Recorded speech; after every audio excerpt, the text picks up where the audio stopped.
It's our last week. So, oh, if it doesn't say the objectives, well, it's our last week.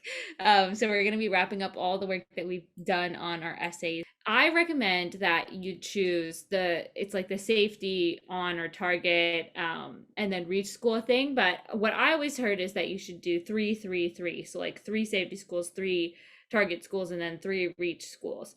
But it can be a little bit like unclear what those definitions mean.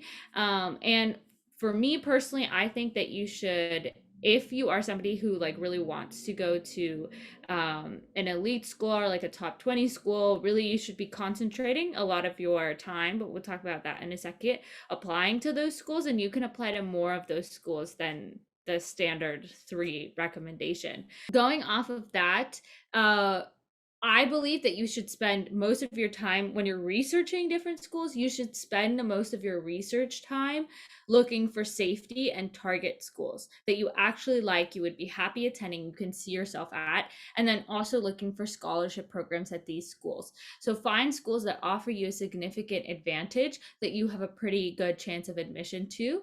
And then you spend most of your actual time preparing the application and writing these supplemental essays. You spend most of that time on your reach schools because that extra application prep is going to matter a lot more for these reach schools than it is for the schools that you have picked strategically because you have a high chance of admission to them. So some final recommendations that we have in regards to essays before we move to resumes, is that but after this program, you should continue to review examples of successful essays because that'll kind of expand your ability to judge your own. So if um, you read all those essays before and you get some ideas, but it kind of helps give you a point of comparison to see if you really achieved the impact that you were intending to when you go back and reference your essay. So just for all students who participated in our sprint, performance reviews will be written for each of you and sent out to you.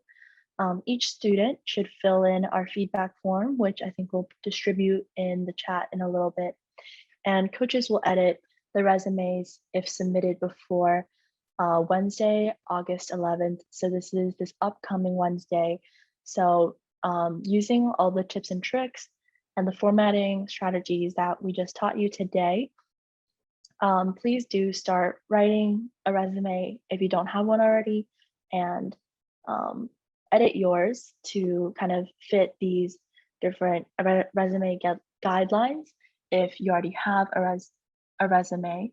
And if you submit your final draft before this coming Wednesday, we'll be able to give some feedback before next Saturday.